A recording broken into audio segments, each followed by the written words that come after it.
के बारे में। आज से लगभग 3,500 साल पहले स्टोरीज में आपका स्वागत है। आज हम जानेंगे वैदिक सभ्यता के बारे में। आज से लगभग 3,500 साल पहले सिंधु घाटी की महान सभ्यता धीरे धीरे इतिहास के पन्नों में खोती जा रही थी। हड़प्पा और मोहनजोदड़ो के सुनहरे नगर वीरान हो चुके थे। महान नदियों के किनारे बसे शहर शांत हो चुके थे और तभी भारत की धरती पर एक नए युग की शुरुआत हुई। एक नई संस्कृति, एक नया समाज और एक नई सभ्यता ने जन्म लिया, जिसे आज हम जानते हैं वैदिक सभ्यता के नाम से। इतिहासकार मानते हैं कि लगभग 1500 ईसा पूर्व एक नई जाति आर्य भारत में प्रवेश करती है। ये कौन थे, कहां से आए थे? इस सवाल पर सदियों से बहस चली आ रही है। किसी ने कहा आर्य यूरोप से आए, किसी ने कहा मध्य एशिया से, तो लोकमान्य तिलक ने बताया उत्तरी ध्रुव उनका मूल स्थान था।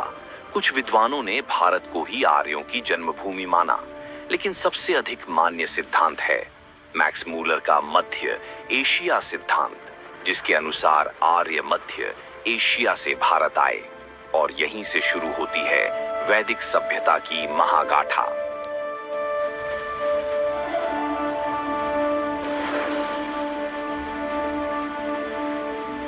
भारत आने के बाद आर्य सबसे पहले बसे सप्त सैंधव प्रदेश में, यानी सिंधु और उसकी सहायक नदियों के मैदानों में। धीरे धीरे उनका विस्तार गंगा यमुना के मैदानों तक हो गया। इसी दौर को इतिहास ने दो भागों में बांटा कि पहला ऋग्वैदिक काल जो 1500 ईसा पूर्व से 1000 ईसा पूर्व तक, और दूसरा उत्तर वैदिक काल जो 1000 ईसा पूर्व से 600 ईसा पूर्व तक है। यहीं से शुरू हुआ भारत का वह युग जिसने हमारी भाषा, संस्कृति, धर्म और समाज की नींव रखी। वैदिक समाज मुख्य रूप से पितृसत्तात्मक था, लेकिन चौंकाने वाली बात यह है कि ऋग्वैदिक काल में स्त्रियों की स्थिति बहुत सम्मानजनक थी। घोषा, अपाला, लोपामुद्रा, विश्ववरा जैसी विदुषी महिलाओं ने वेदों के मंत्रों की रचना की। स्त्रियां सभा और समितियों में भाग लेती थीं, यज्ञों में शामिल होती थीं और शिक्षा भी ग्रहण करती थीं। लेकिन उत्तर वैदिक काल आते आते स्त्रियों की स्वतंत्रता धीरे धीरे कम होने लगी।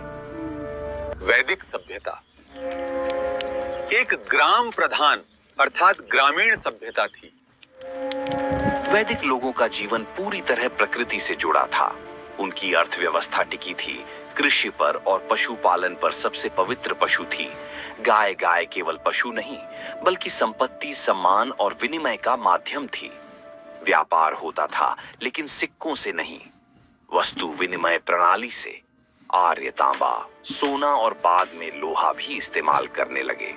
लोहे को कहा जाता था कृष्ण अयस।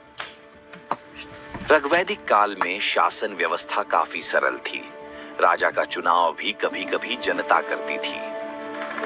राजा की सहायता के लिए दो प्रमुख संस्थाएं थीं। पहली सभा जो बुजुर्गों और श्रेष्ठ लोगों की संस्था थी, और दूसरी समिति जो आम जनता की सभा थी। यानी लोकतांत्रिक सोच की झलक हमें हजारों साल पहले ही मिल जाती है। वैदिक लोग मूर्ति पूजक नहीं थे। वे यज्ञ करते थे, मंत्रों का उच्चारण करते थे। उनके प्रमुख देवता थे इंद्र, जो युद्ध और वर्षा के देवता, अग्नि, जो मनुष्य और देवताओं के बीच मध्यस्थ होती थी, वरुण, जो सृष्टि के नियामक है, सोम, जो वनस्पति देवता है, और उषा, जो प्रगति की देवी है। ऋग्वेद में सबसे पवित्र नदी मानी गई सरस्वती नदी। इसी काल में रचे गए 4 वेद, ब्राह्मण ग्रंथ, आरण्यक, उपनिषद और वेदांग। सबसे प्राचीन वेद है ऋग्वेद, और इसी में है विश्व प्रसिद्ध गायत्री मंत्र ओम भूर्भुवः स्वः। आर्यों का प्रमुख ग्रंथ 4 वेद है, ऋग्वेद, यजुर्वेद, सामवेद और अथर्ववेद। लेकिन क्या आप जानते हैं कि इन वेदों की रचना किसने की? मैं हूँ महर्षि कृष्ण द्वैपायन वेद व्यास। मैंने ही 4 वेदों की रचना की है, ऋग्वेद, सामवेद, यजुर्वेद और अथर्ववेद। ऋग्वेदिक समाज 4 वर्णों में विभक्त था। ये वर्ण थे ब्राह्मण, क्षत्रिय, वैश्य और शूद्र। ऋग्वेद के 10वें मंडल के पुरुष सूक्त में 4 वर्णों का उल्लेख मिलता है। इसमें कहा गया है कि ब्राह्मण परम पुरुष के मुख से, क्षत्रिय उनकी भुजाओं से, वैश्य उनकी जांघों से एवं शूद्र उनके पैरों से उत्पन्न हुए हैं। उत्तर वैदिक काल में जीवन को व्यवस्थित करने के लिए बनी आश्रम व्यवस्था। इसमें मनुष्य की संपूर्ण जीवन की आयु 100 वर्ष मानकर 4 आश्रम निर्धारित किए। पहला ब्रह्मचर्य आश्रम जो 25 वर्ष की आयु तक होता था, इसमें व्यक्ति विद्या अध्ययन करता था। दूसरा गृहस्थाश्रम जो 25 से 50 वर्ष तक होता था, इसमें व्यक्ति विवाह कर जीविकोपार्जन एवं गृहस्थी का निर्वहन करता था। तीसरा वानप्रस्थाश्रम जो 50 से 75 वर्ष तक होता था, इसमें व्यक्ति को वन की ओर गमन करना होता था। और चौथा संन्यास आश्रम जो 75 से 100 वर्ष तक होता था, इसमें व्यक्ति को सांसारिक मोह माया त्यागनी होती थी। और मनुष्य जीवन के 16 संस्कार जो जन्म से लेकर मृत्यु तक थे, हर चरण को पवित्र बनाने की परंपरा थी। ऋग्वैदिक काल की सबसे प्रसिद्ध घटना थी दशराज्य युद्ध। यह युद्ध हुआ भरतवंशी राजा सुदास और 10 कबीलाई राजाओं के बीच।